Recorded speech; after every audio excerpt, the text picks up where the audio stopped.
I just finished watching McGregor Forever episode 3, and this is what we're going to talk about today. I'm going to talk about what I liked about the show, and man, the last video that I made, I did not expect to be 10 minutes long because I didn't have too much to say. I'm expecting this to be a little bit shorter, but we'll see where it goes. Spoiler review for episode 3, 2, and 1 of McGregor Forever. If you haven't seen it, I highly suggest if you watch it. If you haven't seen it, don't know why you clicked on this video, but I appreciate you being here if you don't want to hear any spoilers. We're going to talk about McGregor Forever episode 3 in just a second. Before we get into the video, though, I do want to say hello, everybody, and welcome back to another video. If you are new here, my name is Kyle. I am your guy with too many YouTube channels. Let's talk about McGregor Forever. So, here's the interesting part.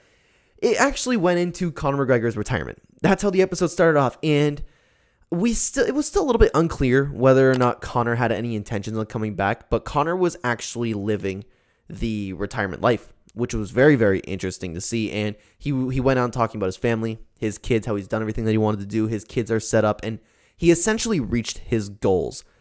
So it went on to Conor McGregor's personal life with him and his family, just like we've seen kind of at the end of episode 2, which I really enjoyed. Love seeing that side of Conor. It's one of the reasons why I'm a big fan of Conor McGregor. But then it gets into Conor as a person. He was talking about regret. Like he regrets he didn't regret the whole situation with Khabib, but he regretted throwing the dolly. And he said something, and I'm paraphrasing, of course. This isn't exactly what he said, but he said that by throwing the dolly at the bus and essentially trying to jump Khabib, he said that it was disrespectful to the martial arts lifestyle. And again, I apologize, but I'm not getting it completely right. I'm paraphrasing. And it said disrespect to him and his team, the people who brought him up. So that was really, really nice to hear. Because I would imagine I don't know, because he could have been drunk in that moment. They could have legitimately hated each other, which they probably do. You know what I mean? I don't know about Conor legitimately hating Khabib because we have that whole it's only business type thing. But when I'm watching this stuff with Conor, I understand that it could just be media being fed to us, but I really do believe him. Like, I'm one of the people who really believes Conor is an okay guy. Was it a mistake throwing the dolly at the bus? Absolutely. But it's nice to see that he actually regretted it. And more importantly, what I really like is it wasn't so much like, oh my God, I made a mistake. He's saying like, wow, I made a mistake. I just completely disrespected my team and put a bad name for them. That's the kind of thing that I really respect from him. You know what I mean? But after all of the stuff, talking about the dolly and talking about his lifestyle, talking about his family, talking about his kids, obviously Conor McGregor came out of retirement. And this is where we walk into the second fight with Dustin Poirier. Conor McGregor, right? I forgot about this until I was watching the documentary, which is really cool because we go back to him making the tweet. Hey, Dustin, let's do a charity boxing event. Dustin's like, I'm down. So Conor essentially forced the UFC's hand to make that fight. And I don't understand why he wouldn't just go to the UFC and say, hey, can I have this fight? Because he could probably do that. You know what I mean? So it was really interesting to see that. So they're setting up the fight and it looks like it's going to get done. But then before that, we see his reaction to Khabib retiring. And he obviously looked very, very upset by that. He wanted the rematch. He wanted to get that back. We've seen Conor McGregor lose and we've seen him want to avenge those losses. And I would have really loved to see that rematch, by the way. Not now because obviously Khabib's retired and McGregor is probably not going to come back the same fighter. But Conor did very well in that first Khabib fight. I always talk about, and I've talked about it a few times on this channel, his takedown defense was phenomenal. Phenomenal. The best we've ever seen in probably a fighter period. His takedown defense was fantastic, and he actually is the first guy, and I believe the only guy to ever take a round off of Khabib, which it's pretty cool. It's pretty cool to see Khabib like look a little bit of human. Khabib was brought into a dogfight, and while he did win and he had his dominant moments, it wasn't pure domination from Khabib. So I would have really, really liked to see that rematch. And it was probably really hard on Conor because you could see him walking around. He looked, oh man.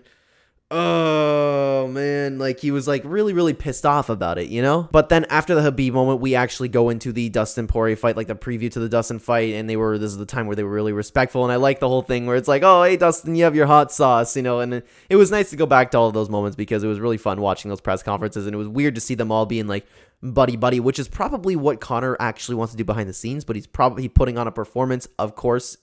So he obviously, like, if we're going into a third fight ever with Dustin, it's not going to be the same. It's going to be all like, your wife sent me DMs, that type of stuff. It was interesting to see the build up to this because Conor was being very positive. And there was another moment with him and Ariel in this moment with him getting ready for the fight where Ariel tried to provoke him because, like, Conor McGregor was wearing something. I don't remember what it was. Conor had something expensive. I don't know if it was a Rolex or whatever. Ariel was kind of like poking at him like he likes to do. And we see that moment with Conor where he's like, well, I can enjoy my money. I'm enjoying life. And then he talked about his kids. I've set up my kids, and we've seen that again. That's why I respect Conor so much. He wants to take care of his wife, his family, his kids, his parents. I love that about him. And it's just Ariel doing an Ariel thing, and I was like watching it, shaking my head. My mom was like, that's not nice. Why would he say something like that? And I look at her, I'm like, that's Ariel Helwani. He always does stuff like that because my mom is involved in UFC. I watched a documentary with her. If you haven't seen my other videos, I've mentioned that. I was watching a documentary with her. She's very involved in MMA and knows the fighters, but she doesn't like watch MMA media at all. She just watches all the cards. So she doesn't know like the stuff that Ariel Helwani will do. Doesn't know like, she wouldn't know that Colby Covington, for example, like everything that he does is an act. You know what I mean? So I had to explain to her the whole situation with Ariel, and that's why I'm remembering it right now. But he poked at Connor for something. Something expensive that he had, and Connor had to be like, well, I can enjoy my money. You know, and it was a ridiculous question to ask. But then we move on, still getting ready for the Dustin fight, and it actually went into how difficult the weight cut is for people. And again, you could see with the weight cut, the relationship he has with D. I absolutely love seeing it. She's taking care of him, and she looks legitimately worried for him. And it's just, every single time you see those two, you can just feel the love, feel them caring for each other, feel the energy. And I don't know why there's something floating in front of my camera. I think I need a dust or something here. Apologies if that picked up. So, like I said, I've talked about D and Conor McGregor lots of times when I was making these other two videos about the other two episodes. But there's not too much else to say because they showed the fight. They showed Conor getting knocked out. They showed, again, D taking care of him and him being really sad and really depressed after the loss. But he needs to maintain a positive energy. And something that I love about Conor McGregor is he accepted that he lost and made up for it. And he was just like, he bested me. That's that. I'll come back stronger. Love that attitude. He has taken losses so unbelievably well. Yeah, it's something that I really admire about him. And then, of course, it showed him meeting Dustin later on. They shook hands, and then he won. The episode ended with him wanting a trilogy fight.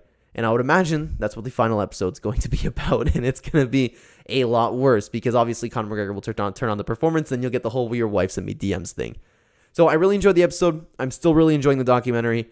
I hope we see more episodes, man. I don't know what they have planned, if it's just these 4 episodes, but I'm a little bit sad that I'm going to watch the last episode because, again, I'm really enjoying it. Let me know what you thought about Conor McGregor, or McGregor Forever. That's what it's called. Episode 3 down below, guys. And please don't spoil the 4th for me. I'm really enjoying watching this. So I'll respond to your comments down below. Thank you so much for watching. Let me know what you thought. But if you want to continue watching the Clen channel, there are 2 videos on the screen right now for you to check out. Check them out. They're pretty great. I will see you there, guys. Take care.